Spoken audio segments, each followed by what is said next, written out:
Hey everybody, welcome to True Crime Paranormal with the Psychic Sisters. I'm Christy Brower here with my sister, co-host, and partner in crime, Katie Weaver. Hey Katie! Hello. We're so excited to be bringing you our joint case. We do a case once a Yes. week where we just present a case. We're not reading it. This is a solved case, but this is a wackadoodle case. So we're pretty excited Barn about it. burner, as our dad would say. Yeah. Yes, it is barn burner. He would exactly. There's actually quite a bit of stuff in this case that makes me think of things our dad would say. Yeah. Yeah. Yeah, but before we get started, Katie, how are you? I am tired. I'm not tired. My butt is tired. Uh-oh. I got in the car with my husband at 1:00 today to do a ride along with him on home inspections. He's a home inspector. Oh. And that's why we went on home inspections. Well, I would hope that, that was sanctioned and not just for fun. Right. And we didn't get home until just a little while ago. So at any rate, I was in the car for 7 hours. Yeah. Oh, yikes. Mm-hmm. That sounds a little So rough. yeah, so I did a lot of TikToking. Right? Mostly I just did there to notice. hang out. I got Yeah. a lot of TikToks from you. Mhm. Yep, just, there to, brighten his day with my sunny personality, so Well, that's he's what I damn was right. there for. So, I'm good, Nice. but damn, I'll tell you what, it was beautiful. It was 42 degrees today, which is amazing for us. The sun was Short sleeve weather, dude. shining. We Back rolled to down the shorts. windows for a while. It was Oh, gorgeous. nice. So, that felt amazing. I needed that. Yeah, we'll Big take dose it of all day vitamin long. D, so yeah. So, I'm fine. Well, good. I'm glad to hear it. I'm very glad to hear it. And how I'm are okay. you? I had shots in my SI joint this morning. That was not too Yeah. pleasant. No. But I'm doing okay, and I think that's going to be a good thing and help some problems I'm having in my low back. So, really, I'm good. I'm good. I'm working on being motivated and doing some new stuff. And, I watch for some more pop-ups. I did a pop-up a couple of weeks ago. I'm committing to doing some more of those. So it's just a random unannounced live stream where Yeah. I will share something for about 15 minutes. I did a Dumb Criminals one a couple of weeks ago. It was really fun. I don't know why I like to laugh so much at Dumb Criminals, but I do. It is Well, I hilarious. mean, it's because we, in this, work we're doing here, we uncover so much just absolute true evil, So Mhm. the lighter ones, the dumb criminals, the one that's, basically turned themselves in, I'm all about it. I am too, and so I have a good time with it. So I'm going to be doing a couple more of those here coming up soon, and just getting excited. This podcast thing is a blast. I love it. Me too. It's awesome. Yeah. Yeah. So speaking of loving it, we are going to present. This is quite an old case, Mhm. but you may have heard of it because it is quite famous. We're going to be talking tonight about the murder of Rex McElroy from Skidmore, Missouri. Now, let me just give you the basic deets. And yes, last night our nephew, we were talking about this case, and he did blurt out Skidmark. Yeah, we were all thinking it. Come on. Yeah, It's not we'll nice to say it. say, but when you learn a little more about Skidmore, you kind of might go, I don't know. They should rename this town. They really should. They really should. They should rename. They should rebrand. They should, and we'll tell you why. Okay, so Skidmore is a little town in Missouri. It's about 80 miles northwest of Kansas City, and there are between 300 and 400 residents there, kind of depending on when the census is taken. Yeah. So it's a very small place. This Yeah. is one of those places where everyone knows everyone. I mean, you don't not know who your neighbors are when you live in a place that small, right? Right. Well, Ken Rex, and just I've had a good laugh at this because that's what he went by. That's what people called him, was Ken Rex. And that's a real kind of Southern thing. It's also kind of a backwoods Idaho thing. I can almost hear my dad and his Idaho twang, which he didn't always use, but when he did, saying Ken Rex, I just can't hear it. So, Oh, yeah. Ken Rex was, well, he was known as the town bully, but I think that is a really kind word for what he was really a town criminal. Yeah. Yeah, he was the town career criminal who got And the away. town pedophile. Let's even say and the that. town pedophile. I mean, seriously, he had a real penchant for hooking up with girls between like 12 and 14 and marrying them. That was something that he was a big fan of doing. Yeah. In 1971, he met his wife, Trina, who was at the time, she was 12. Yeah. She became pregnant a couple of years later as he had been dating her. Dating her? Dating a 12-year-old? Yeah. Yeah. Molesting her. You know, And very much an molesting adult her at for the 2 time. years. Yes, molesting her. So of course he mistreated her. And she plays a pretty important role later on in the story, and it's hard for me to blame her after all of this.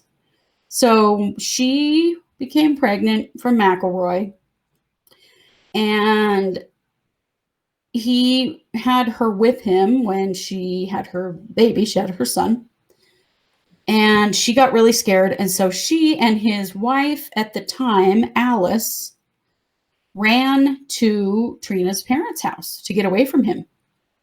Well, he followed her there. He shot their dog, and he burned their house down. Mm-hmm. And told them that, you know, if they didn't let Trina marry him, that, you know, this is what they were going to get. Well, he was physically abusing her, and so a local doctor reported this to child protection because she's 14 at the time with a baby.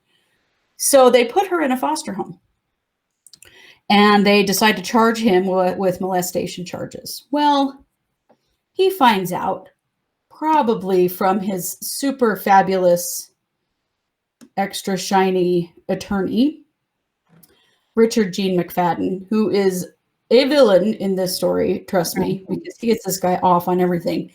It came out that if he would marry Trina, that then they couldn't charge him with the molestation. So he goes to her parents' house and threatens them that he's going to burn their new house down if they don't. I think he also shot their new dog.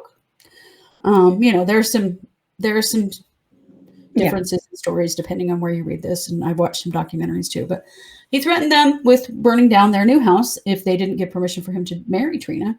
Yeah, and so they did. Yep. So he married Trina. Well, divorced his wife and married Trina. That's right. He divorced his wife at the time, Alice, so that he could marry Trina. Mm-hmm. And then they kind of all lived together in this in this sort of polygamous kind of situation. Mm-hmm. To keep him out of jail for what he was doing. Yeah. So this is the kind of guy we're talking about here. Okay. He's not a good person at all. Ooh. He fathered about 10 children.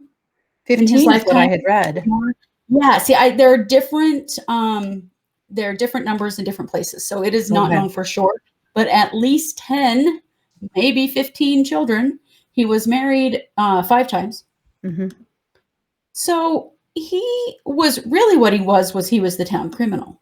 Mm-hmm. He was a cattle rustler and a thief.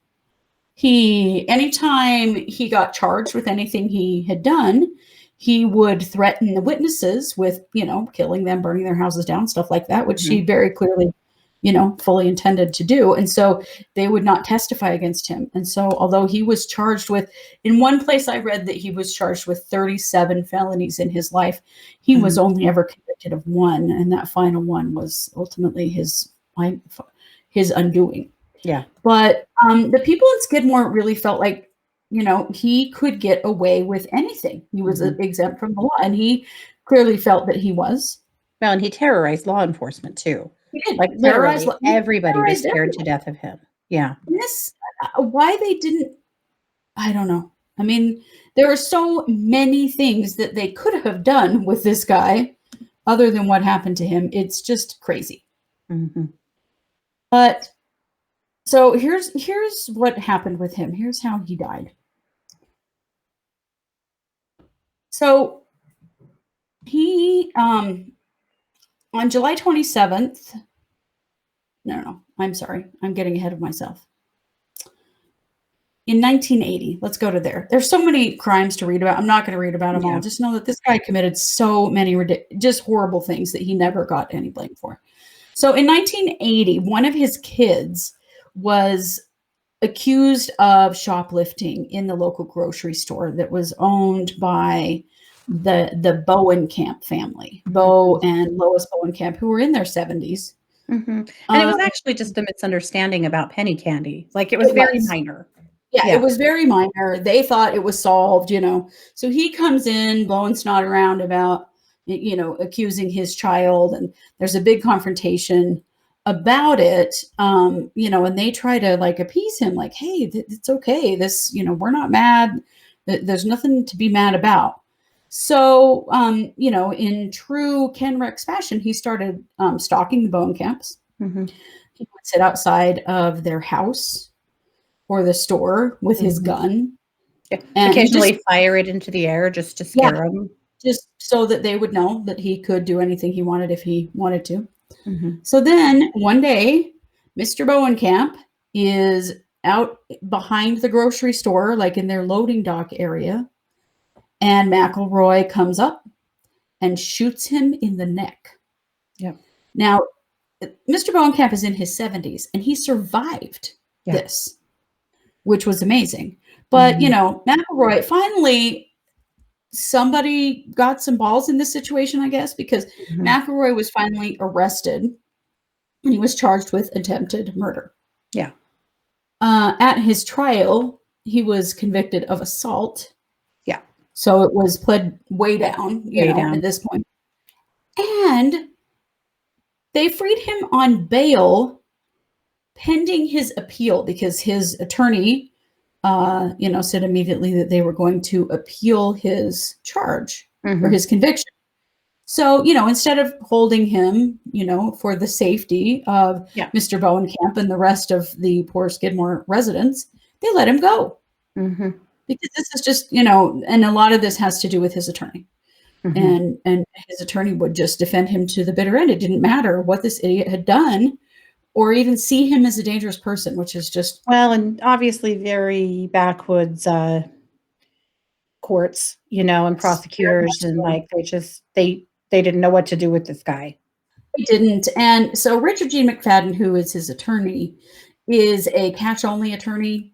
He's one of those he'll defend anybody for anything if the price is right, Yeah. basically, and pretty well known for that. Yeah. So, I mean, he gets out of jail, immediately goes to the D&G Tavern, which is the local bar there in Skidmore, armed with an M1 Garand rifle with a bayonet attached. Mhm. He makes all these threats about what he's going to do to Bo Bowenkamp and, you know, scares the hell out of everyone again. And of course, is immediately violating his bail because he's got a gun. Mhm. Do they put him back in jail? No, they do No. not. No. So his appeal hearing gets delayed twice. So we're now this originally happened in 1980. So now we're into July of 1981. Mhm. And the townspeople are meeting because they are trying to figure out what to do with him. Mhm. They've Now, had enough. they have had enough. They have. And the Sheriff Estes, which by the way, the Estes family have been the sheriff in this town forever and Yeah. still were for decades after. So they were frankly a big part of the problem, I think. Yeah. So Sheriff Estes was there with them to talk. Well, this is when no one in Skidmore will tell the truth about anything. Mhm. Nobody knows who was in that meeting. Boy, if you I've watched many interviews with the people who lived in this town, they would not tell you. Well, I wasn't at the meeting. I don't really remember. I don't know. I'm not sure Yep. who was at the meeting. Well, Just the sheriff then mysteriously leaves town for the day. right. So they have this meeting where they discuss something to do with him. Mhm. While they're in the meeting, this is at the Legion Hall. And so during the meeting, McElroy and his poor little wife Trina show up at the D&G Tavern again. Mhm. So they're in there drinking, and so word gets back to the people in Legion Hall that he's in town. Mhm. So supposedly Sheriff Estes says, "Do not confront him." You know, he says that he told them that they need to form a neighborhood watch. which, would have been so useful in this situation. Right. No. Then he gets in his cruiser and he leaves town. Yeah. Because, the serious bad guy of town who is out on bail after trying to kill the local grocer is running around with a gun with a machete on it. Yeah. Yeah. And now the townspeople know he's there. Like, this is definitely when law enforcement should just get out of town, right? So all the people who were supposedly in this meeting go to the D&G Tavern. They just basically fill up the bar. Kind of let McElroy know they're there, obviously. So he and Trina are drinking. They don't seem too fazed by the whole thing. They stay and drink for a while longer. Then he buys a 6-pack of beer. They leave the bar and they go and they get in his pickup. So then everybody who was in the bar files out into the street and they surround his truck. So he and Trina are sitting in his pickup and someone shoots McElroy. Well, actually, at least 2 someones, but it's likely that there were 3 shooters, 2 actually hit him based on what little forensic evidence they have. So slugs from 2 different guns were pulled from him. Yeah. Yeah. So he was shot twice, once by a center fire rifle and once by a .22 rimfire rifle. There were 40 to 50 potential witnesses all standing right there when it happened, including Trina McElroy, who was sitting next to him in the truck when he was shot. No one called for an ambulance or tried to help him in any way. They actually grabbed Trina and took her into the bank and basically threatened her and told her to just sit down and shut up and just sort of drug her out of there for a while. Yeah. Eventually, the police were called, but by that time, everyone was gone and no one saw anything. Well, and none of all those people died, saw a thing. Slumped over the steering wheel with his foot on the accelerator of his truck. Right. So the motor is just revving and everyone just leaves. Walks away. No one shut off the truck. Nothing. Yeah. Trina claimed that she saw at least one of the gunmen, that she knew one of the people who shot, and she said his name was Del Clement.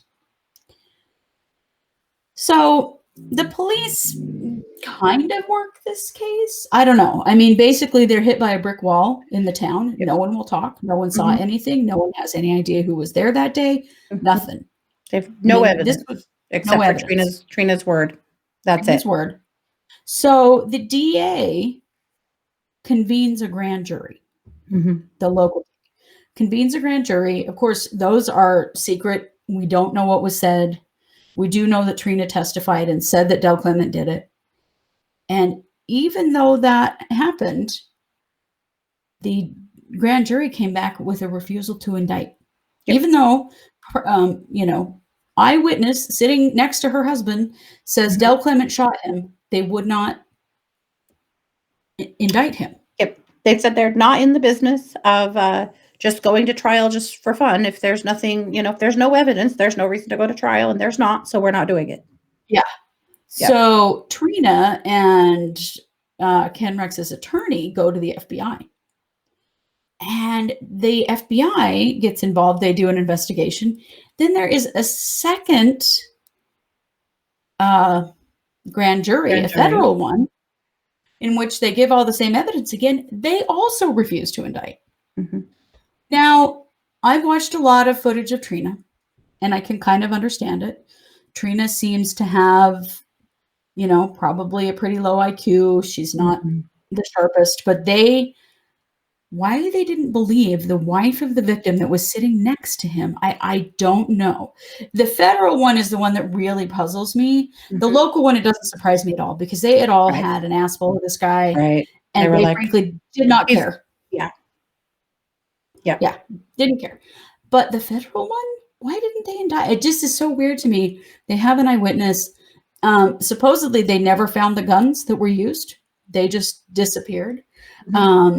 One of the people that I saw interviewed said that they were taken off to like Wyoming or something, that somebody just loaded them up in their car and drove away with them.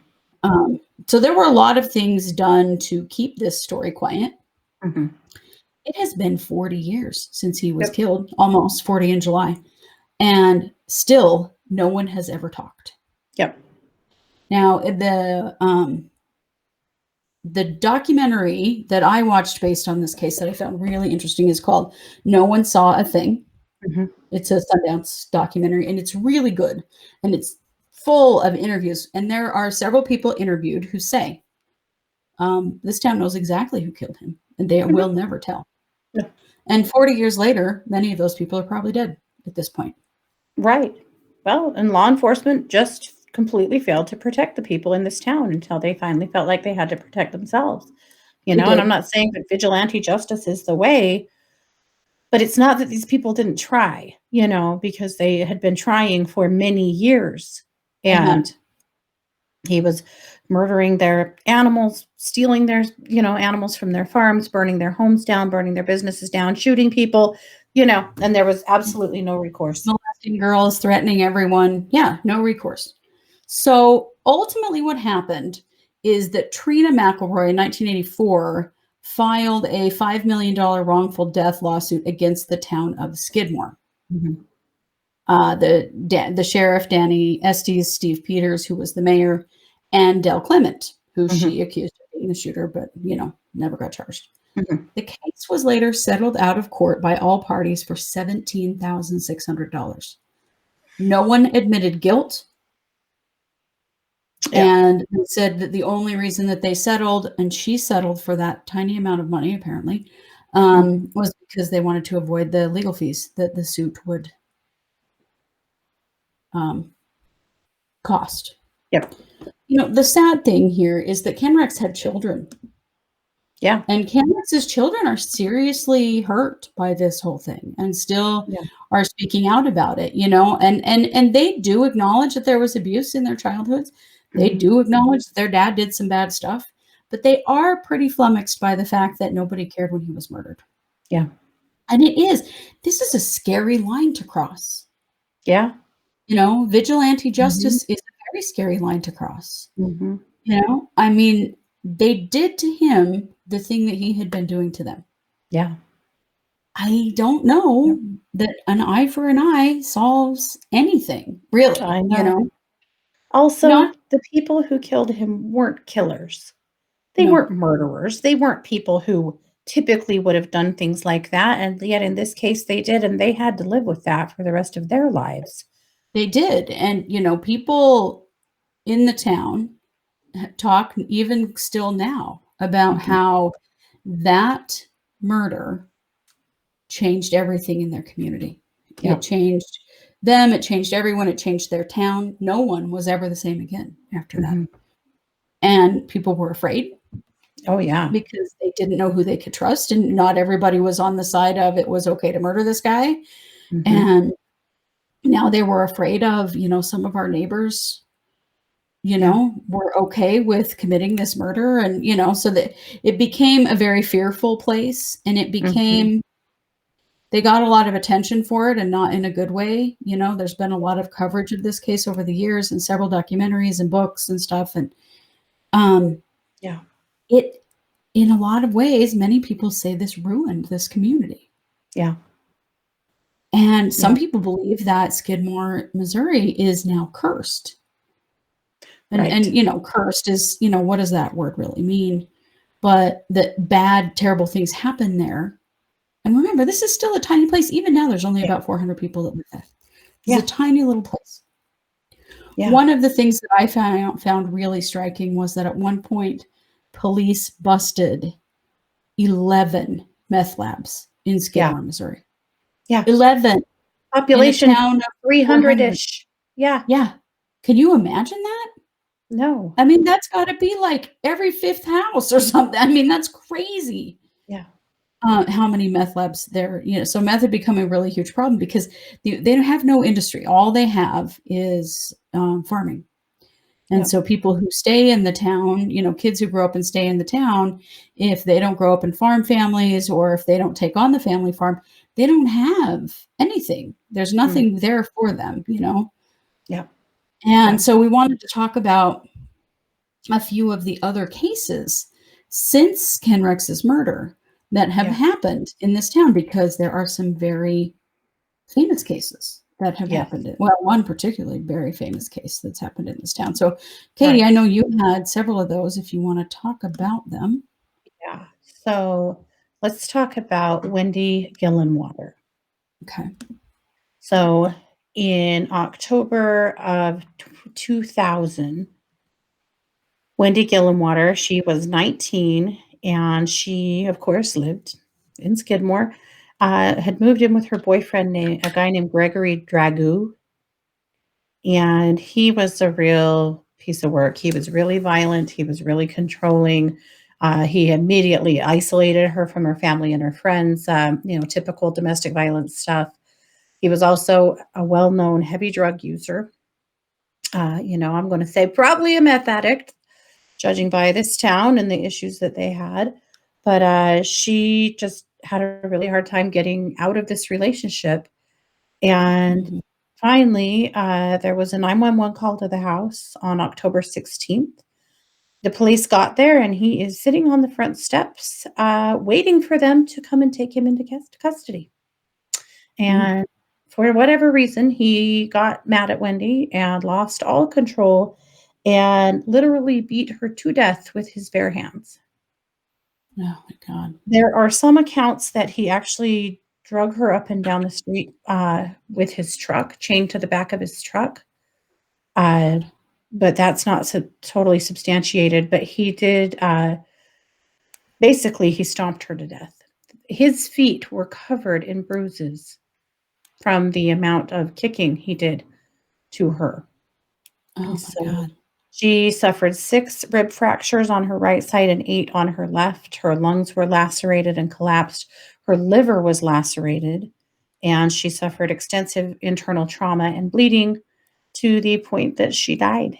He also forced her to drink dishwashing liquid Mm. and then drug her body out into the yard. That's when a neighbor saw what was going on and called the police. And then he just literally sat on the steps until the police came to get him. So the police, or the EMTs came. They tried to save her, but she was gone. I mean, Yeah. was full of internal lacerations and injuries. My God. Yep. And that was in what year? That was in 2000. Okay. She was beaten so badly that her mother identified her body by the rings on her fingers. Oh my God. Yep. That's Yep. horrifying. Absolutely horrifying. Yep. Absolutely terrible. Yeah. So And then we have, yeah. this is a really famous case. Mhm. This happened in 2004. This is Bobby Joe Stinnett, and you might have heard of this case. I am well aware of this case. I was blown away when I discovered that this case happened in Skidmore, Missouri. This happened in the same town. So this Mhm. was in 2004. She was found strangled, and her unborn child, she was 8 months pregnant at the time, had been cut from her body, Mhm. and the baby was missing. Mhm. There was quite a manhunt for who had done this, and they did eventually, thanks to an Amber Alert they put out. Now, they had a really hard time putting out an Amber Alert, and were originally declined the right to put out an Amber Alert because they couldn't give a description of the baby. Because the Mhm. baby hadn't been born yet, nobody had ever seen it. Like, they didn't know how to say, you know, premature baby, brand new. They wanted like height and weight and hair color and eye color. It was really kind of a dumb thing that went on between the local sheriff and the state. And finally, eventually, he got his Amber Alert. And when they got the Amber Alert, there'd been a witness that saw a car that was a red car that was in the area that looked like maybe it was driving erratically. So they had that. Well, eventually, in another state, somebody turns in a woman who was using a fake name at the time, but her name was actually Lisa Marie Montgomery. She was Mhm. 36. And they did find her. When they found her, she had the baby with her. Yeah. And the baby actually was okay, survived this, Yeah. which is stunning to me. Mhm. And just because it's interesting, Lisa Marie Montgomery has been on death row since 2007 for this, and this was a federal crime. Yeah. And Donald Trump restarted federal executions Right. during his presidency. Well, Lisa Marie Montgomery's execution came up. She was due to be executed right at the end of the year. And she got a stay of execution because her attorneys got COVID and were unable to file any last Appeals. Yeah. appeals and stuff. So she was not executed, and she is still sitting on death row. And I don't know what's going to happen now with this administration, because the federal death penalty had not been in action for, I don't know, 20 or 30 years. So I don't know what's going to happen now, but it's rather interesting. But that's why I was aware of this case and had just been reminding myself of the Bobby Joe Stinnett case. And then this all came up, and I realized that they happened in the same town. Yeah. Yep. Well, and sandwiched in between those two cases. So that happened in 2004. Yeah. And Wendy Gillenwater was, of course, killed in 2000. In 2001, in the same town, we have a missing boy. Yeah. So this is Branson Perry. Branson, he was actually born the same year that McElroy was murdered, interestingly. But so he lived with his dad, and at some point when he was about 18, it looks like on April 7th, 2001, his dad ended up in the hospital. And when he was about to get out, he had told his dad, right before his dad went in the hospital, he had told him that a neighbor had drugged him and raped him, a man. And so there had been this big upset, and he had said this, and dad hadn't really done anything about it because he ended up in the hospital. And so there was kind of this pending situation happening. Well, so they hadn't actually reported the sexual assault to the police, though there was some intent to do that but dad ended up in the hospital. So 4 days later, on April 11th, Branson asked a few friends to come over and help him clean up the house and fix his dad's car before he got out of the hospital. So his friend Gina came over and helped clean the house, and two unidentified males came over to help replace the alternator on his dad's car. About 3:00, he tells Gina he's going to go out to put some jumper cables away that were in the shed, that needed to go into the shed by the house, and he vanished. Yeah. He never came back in. None of his stuff was gone. He just vanished. So the friends just kind of, he never came back in the house, and they thought maybe he just went somewhere else or left. So they just went home. Didn't say anything to anybody. So the next day, his mom stops by. She didn't live there. His parents were divorced, but she stops by the house to check on him.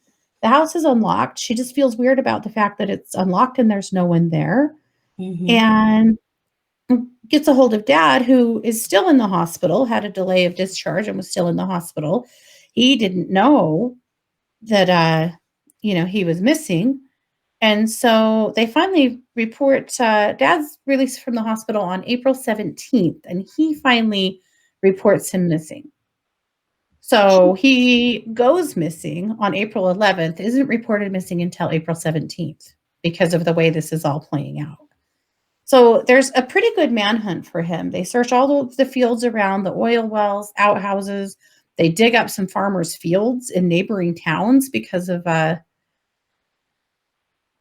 some leads that they got, but he was never found. Yeah. They also couldn't find the jumper cables that he headed to the shed with.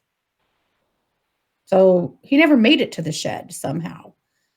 And they still have no idea what happened.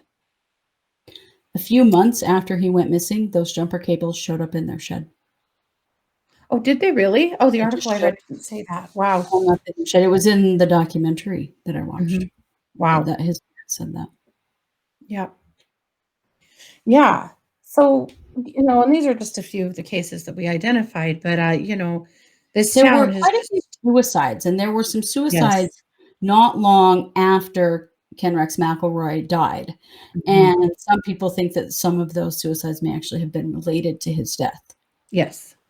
But there's not Yeah. ever been any proof of that because, again, who talks in Skidmore? Nobody. That's who. Nobody. No one. Nope. Nope. No one. They kept So, all those secrets. But look at the dysfunction in this place. yeah. Just these cases in a town that small.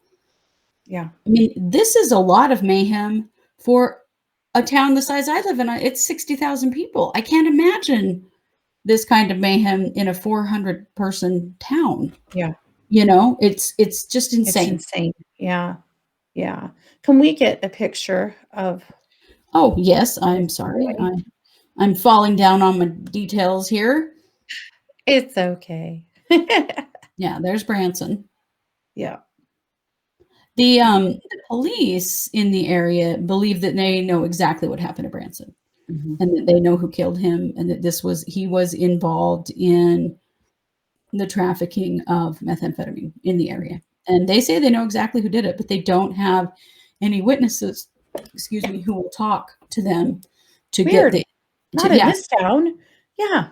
to get the information that they need in order to actually charge someone. At one point, they thought they knew where his body was and Yeah. dug up a place that they believe now his body had been there and then it was moved Mhm. because they did finally have an informant tell them that they were pretty sure they knew where he was buried, but they didn't actually find his body. It's so Crazy. wild. I So the got big question remains, yeah. is this town cursed or haunted or what the hell? Because It's a it's sure a troubled town. yeah, it surely is a troubled town. I feel like if you commit a public murder and get away with a public murder, what does that say to the people in your community? You know? Yeah. What kind of message is that teaching people? And then when no one will speak up, because just like the things that Ken Rex McElroy did were wrong, so was this. You can't, you can't fight violence with violence. It doesn't work. Yeah. We know it. And this idea of secrecy in this town that you just don't talk, you don't tell, Mhm. Do you remember has the short story that we all probably had to read in, like, junior high, The Lottery? yeah, This is the lottery town, you this is know? the lottery town. Yeah, yeah. And so that idea that then there are these huge secrets that have to be kept forever, Yeah. and maybe they're passed down to continue to be kept. Mhm. I don't know. I mean, I think the energy of that, I don't feel that this is more a supernatural problem as it is a cultural problem in this Mhm. town. I mean, does the energy of this town suck? Oh, yeah. Yeah. Definitely. I And don't it's know a if there's enough tremendously sage to burn in pure this town, place. really, but Right. yeah. Right, definitely. But that is quite a precedent to set Mhm. that it's okay to murder the town bully and that many people knew, that many people were present and kept Mhm. that. I mean, there were about 300 people in the town at the time and around 50 of them witnessed this. Yep. Yep. I mean, that's a large percentage of the people who live there. Yeah. It That kind of thing will rot people's minds and hearts and, you yeah. know. Well, and it created so much distrust. It created all of this, the chaos with his wife and with his children. I Mhm. mean, the offshoots of getting rid of this guy, though, their intentions were, noble. What it's created, yes, is just nonstop His children were horrible run stuff. out of town. They were hassled and harassed until they had to move away. Yeah. They couldn't continue to live there. It wasn't safe for them, and that No. is wrong. I mean, that tells you that there's more to this story and that there's Mhm. more to the problem in this town. If it was Yeah. really just about him, why would they hassle his kids? It Yeah. wasn't their fault, you know? Or were his kids hassling them? I mean, it's hard for me to look at all of it and not go, I mean, how much were his children like him, you know? Right, and they were to some extent, and so were his wives, Mhm. definitely, but again, they were just kids. Right. And They they were had been just kids. raised in this mess, but the Yeah. town certainly did not rally around them to try to help and support them after their father was No. killed. They did just the opposite. No, they wanted them gone. Yeah, They did. for sure. So, what does this town need? It's my opinion that they should rename. I agree. I agree. Rename, give yourself a town motto. Do some sprucing up, change Mhm. who they are, change Mhm. the energy of it Yep. rather than being famous for all of this horrible stuff, Yep. because in the midst of all of this are some very resilient people Right. who have Yeah. lived through some horrendous things. And maybe if they Mhm. could rebrand their community that way, Yeah. maybe it would be better. If you're listening, Skidmore, it starts with a new name. Right. It does. I absolutely believe that it does. It's this is a clearing out of the old, creating space for the new, Yeah. and yeah, it's awful. It makes me sad for all of the people that do live there who are, just want to have normal, happy lives. And there's such a Yeah. dark cloud over this town. And I'm And not impact saying that there aren't all of people that us. live here who probably have had normal, happy lives. I hope that's true, you Mhm. know, but at the end of the day, I wouldn't want to live there. I wouldn't No. live there. Mm-mm. No, But I it's easy for me to feel that. say that, but people, on heritage farms, whose families have lived there for many, many generations, they're Right, gonna stay. People who are in a state of poverty that really can't just up and move, they're gonna stay. right, It's right, easy to say, "I'd just get the hell out," but maybe I wouldn't, you know? right. You don't know because Yeah. there are a lot of reasons why some people stay. Mhm. It's For true. sure. All right. Well, friends, that is our story. Yeah. And we're sticking to So it. we are sticking to it. I do really, really recommend No One Saw a Thing, Mhm. which is the documentary. There are several, but this documentary covers not only the Ken Rex McElroy story, but some of these other stories we've talked about Yeah. in the history of this town, and it's very, very interesting. And so I recommend that very much. But thank you for joining us. This is our Tuesday show, Yeah. which means that we have another case. It's our MMIW case for the week is coming up tomorrow. Yeah. And then also on Wednesday night, we'll be doing our live stream case updates. We have some stuff to talk about with the Mast case. So we want Yeah. to share that. Yep. And a Some, very interesting solved case. yes, yes, a very interesting solved case. And then what Thursday, of DNA course, for the win. Yep. my favorite kind. I'm loving all the DNA stuff. And then Mhm. Thursday is our Thursday night psychic hour, and it is the first show of the month. So, of course, we are going to be doing marching orders for the month of February. Absolutely. So, thank you so much for joining us. We have been True Crime Paranormal with the Psychic Sisters. Thanks, Thanks, guys. guys.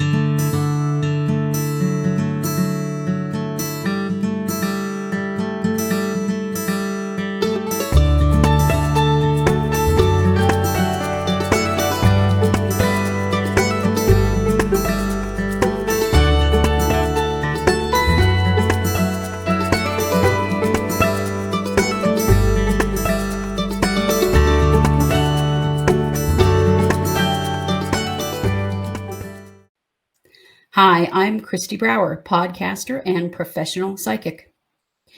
I have spent the last 14 years honing my skills as a psychic and a healer. I work on the Purple Ocean app. You can find it in any of the app stores. And I am available every day for video and chat readings. I specialize in pattern breaking, particularly in relationships, but really in any area of your life. If you're feeling stuck and like you can't move on or you can't let something go, I am the reader for you. That is exactly what I focus on. It's what I love to do. I love to help stuck people get moving, and I've been doing it for many years and have been very successful at it and can do that for you as well. So if you are having trouble letting go of a relationship or a fear or a challenge of any kind in your life, come see me at Purple Ocean and we will do everything we can, me and my guidance system and my intuition and you, because it's always a package deal that we work together, but we will find a way to break that pattern for you. So come see me over at Purple Ocean and let's break your patterns.